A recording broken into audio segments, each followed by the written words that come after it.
you're new here, I'm Vilmaris. I'm a stay-at-home mom expecting baby number 2.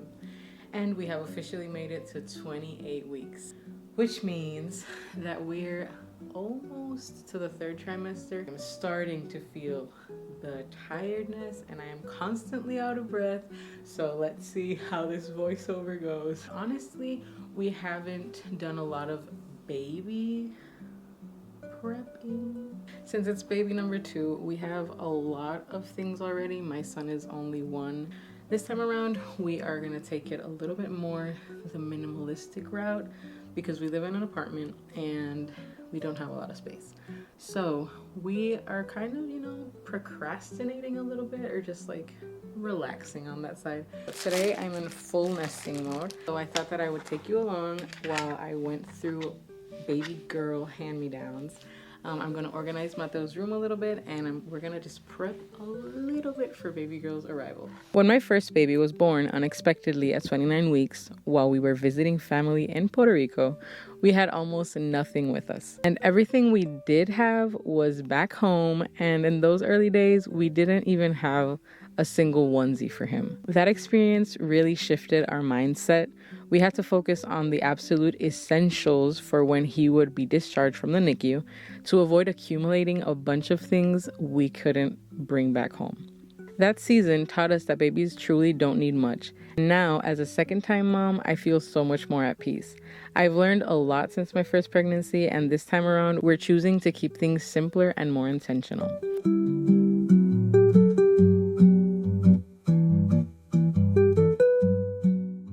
This video is a mix of what we're doing differently this time, what we're keeping, and what we've decided to skip altogether.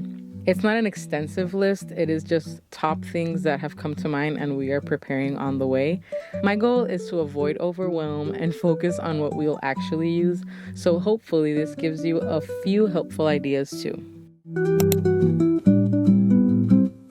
With Mateo, my firstborn, we had a lot of hand-me-downs that lasted for months, but we made the mistake of keeping everything without looking and without thinking about the seasons and actual sizes, and that quickly turned into clutter.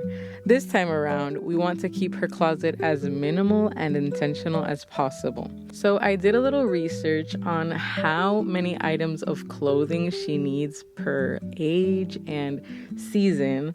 And I made some simple lists of things that she'll need by size and age. And let's see how much that helps us stay organized. Up until the moment, it has already, because we can see quickly what things she has, what things we don't have, and whenever we're out and we need something, we already know what we're looking for. And hopefully it helps us avoid overbuying. Having a girl this time is so exciting, and it's definitely tempting to grab all the cute outfits, but we're trying to stay disciplined and not go wild at the store.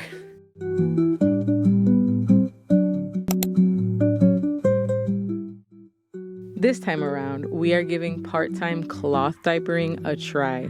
For Mateo, we wanted to try it, but since everything happened so suddenly and nothing went to plan, we never got to it. But this time, we really want to give it a try. It's one of the most cost-effective and non-toxic diapering options out there, so we're hoping it'll help us cut down on expenses while keeping things gentle for baby. We're still big fans of the Honest brand for clean, disposable diapers, especially for when we're out and about. I'll admit, I am a little nervous about diving into cloth diapering, but we're ready to take on the challenge and see how it goes. We're giving Esembly diapers a try, and I'll be sure to share more once we get the hang of it. And if you're curious about trying them too, I've included a link in the description where you can get 20% off your first Esembly order.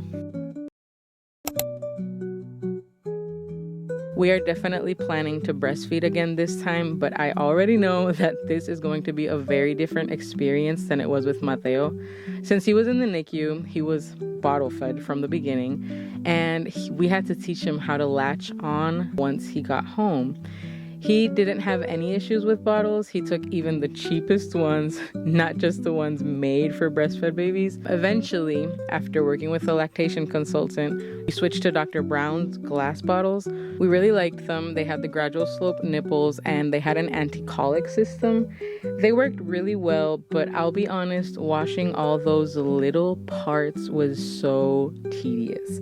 So this time, we're trying the Philips Avent glass bottles. They have fewer parts to clean and they still help prevent gas. I think it's because of the seal that the lid has. It keeps like the air bubbles inside, but they don't come with a gradual slope nipple, which is essential for breastfed babies. So we found a hack. The Evenflo wide neck nipple fits the Avent bottles perfectly. They have the ideal slope that we are looking for. And we'll see how baby girl does with that setup, but we're keeping some Dr. Browns around too, just in case she prefers them.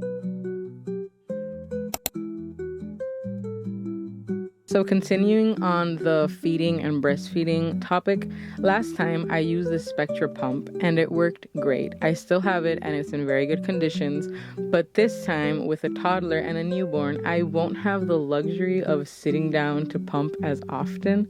So we're going to try a hands-free pump to make things a little easier. Pumping and bottle feeding, even while breastfeeding, really helped me stay sane the first time, so it's definitely something I want to continue with baby number 2. If you have any hands-free pump recommendations, please comment your favorite down below.